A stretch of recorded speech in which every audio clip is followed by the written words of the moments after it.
आज हमनी के बीच में अपने लोगन देख रहा बारी स्वर्गीय नेकपा माओवादी केंद्र के अध्यक्ष बैठ गए बान। उनका के स्वागत कर देवे खातिर अपने लोग हाथ मन से कम से ताली बजा के स्वागत करो। अब इस कार्यक्रम के हम आगाड़ी बढ़ावे के जा रहल बारी।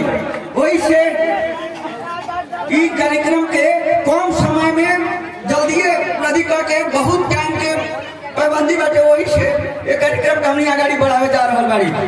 हाम्रो अभियान में संलग्न हाम्रो पार्टी केंद्र का वरिष्ठ उपाध्यक्षहरू महासचिव लगायत केन्द्रीय समिति का सबै सहयोगका कमरेडहरू, बारा जिल्ला का सबै सहयोगका कमरेडहरू र यो संक्षिप्त भेटघाट कार्यक्रम, यो कार्यक्रमको नाम राखिएको छ शहीद परिवार तथा जन भेटघाट कार्यक्रम भनेर राखिएको छ।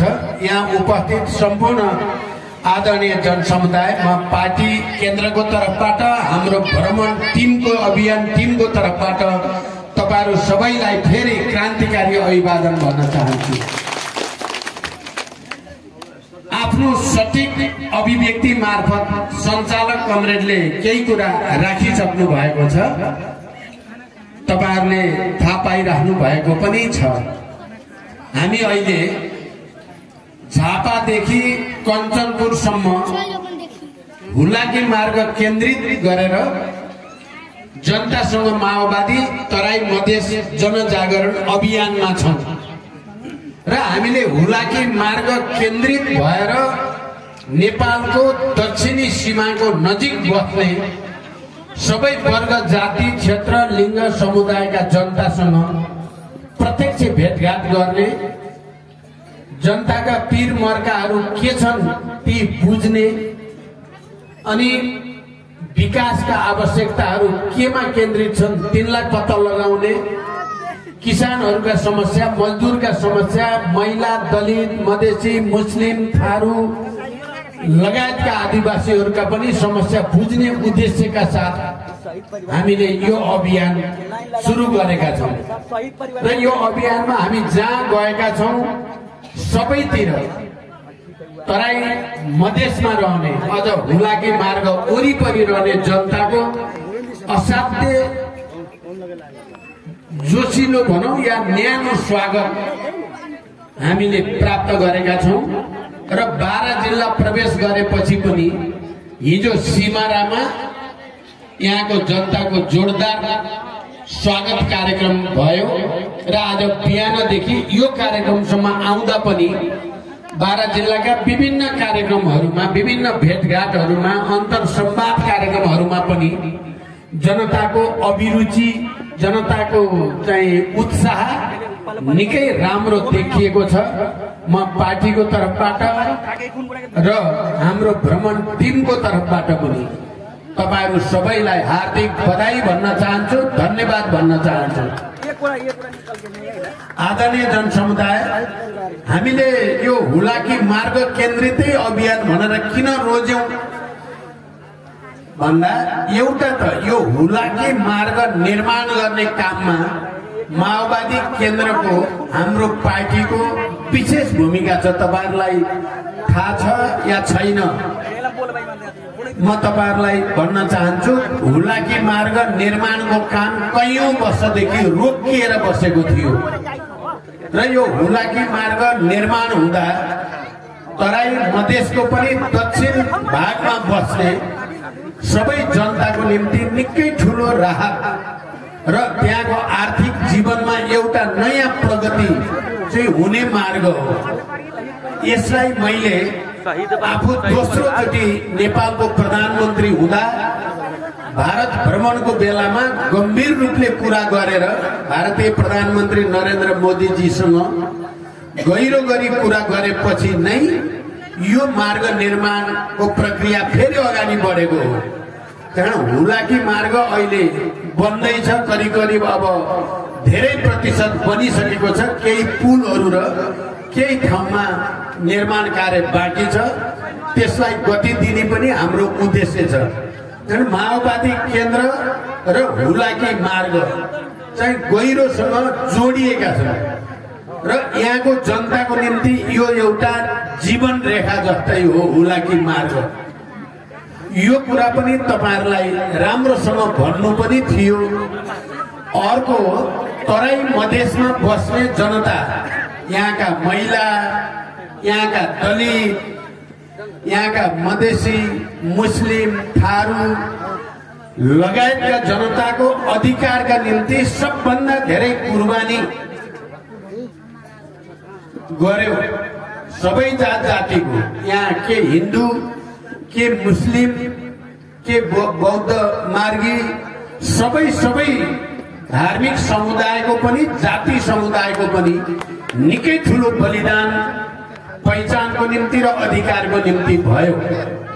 तराई मधेसमा मात्रै हाम्रो जनयुद्ध र जनआन्दोलनको बेलामा, मधेस आन्दोलनको बेला गर्दा 1300 भन्दा बढी, जनयुद्धमा मात्रै 1300 मधेसी जनताका छोराछोरीहरूको रगत बगेको छ र मात्रै केही पहिचान, संघीयता, प्रदेश, मधेस प्रदेश र केही आत्मसम्मान यहाँको जनतालाई प्राप्त छ।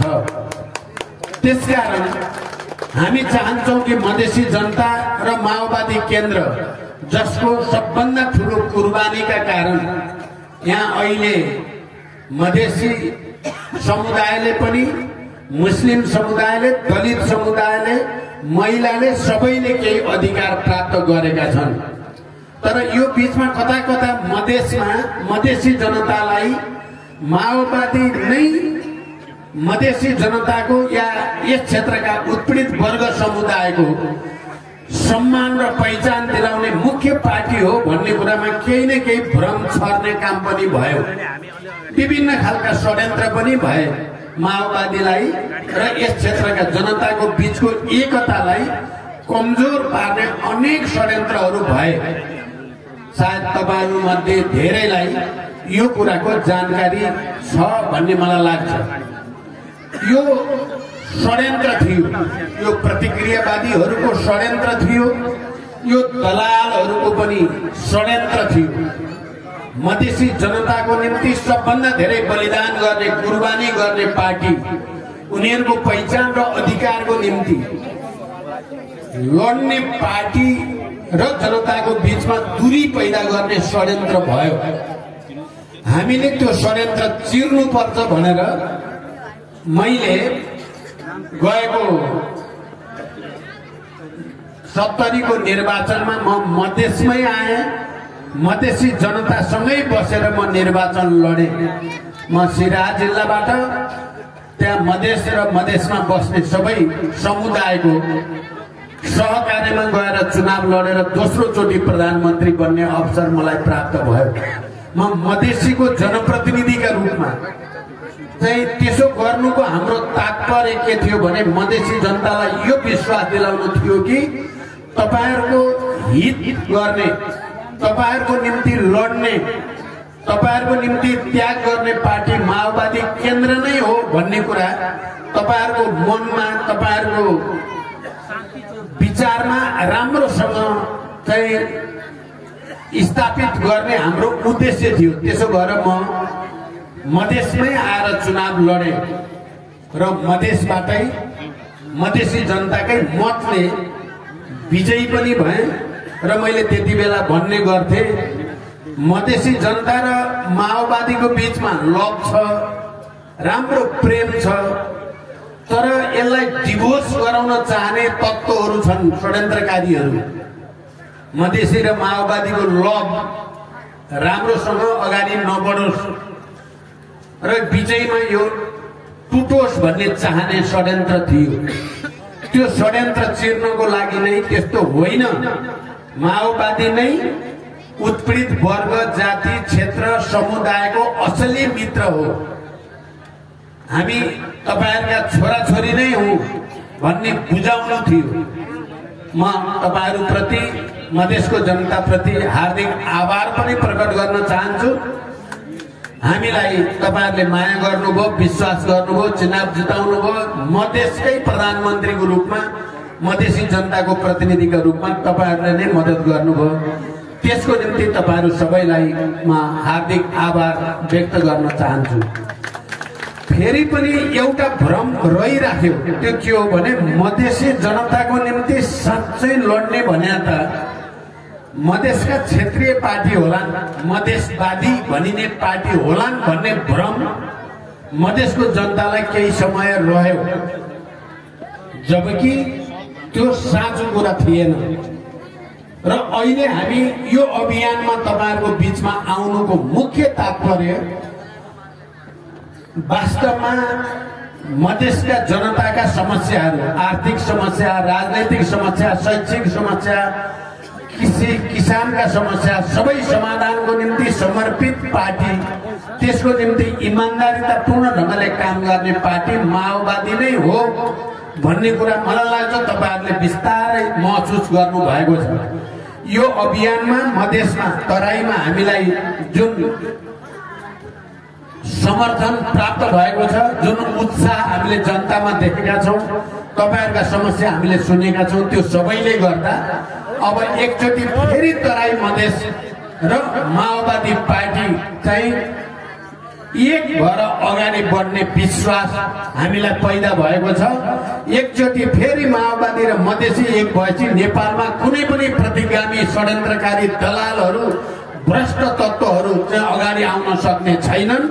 जनताको असली अधिकार प्राप्त हुनेछ भन्ने म विश्वास व्यक्त गर्न चाहन्छु। त्यसको निम्ति पनि हामीले यो अभियान चलाएका छौं। तपाईहरुलाई थाहा छ, हामी पछिल्लोपटि सरकारको नेतृत्व गर्दै गर्दा हामीले भ्रष्टाचारका विरुद्ध एउटा ठूलो अभियान चलायौं। सुशासनको निम्ति हामीले सामाजिक विभेदका विरुद्ध, अन्यायका विरुद्ध, सामाजिक न्यायका निम्ति ठूलो अभियान चलायौं। यहाँ मिटर ब्याज पीडितहरूका निम्ति ऐन बनाउने कामदेखि ती पीडितहरूका पक्षमा संरचना निर्माण गरेर समस्या समाधान गर्न बल गर्दै थियौं। यस देशको आर्थिक समस्या समाधान गर्न पनि बल गर्दै थियौं। तर केही दलालहरू, प्रतिक्रियावादीहरूले हामीले जनताको पक्षमा, मधेसी जनताको पक्षमा नागरिकताको समस्या हल गर्न, सामाजिक सुरक्षासँग सम्बन्धित समस्या हल गर्न अनि मिटर ब्याज लगायतका समस्या हल गरेर समानता कायम गर्न हामी अगाडि बढ्दै थियौं।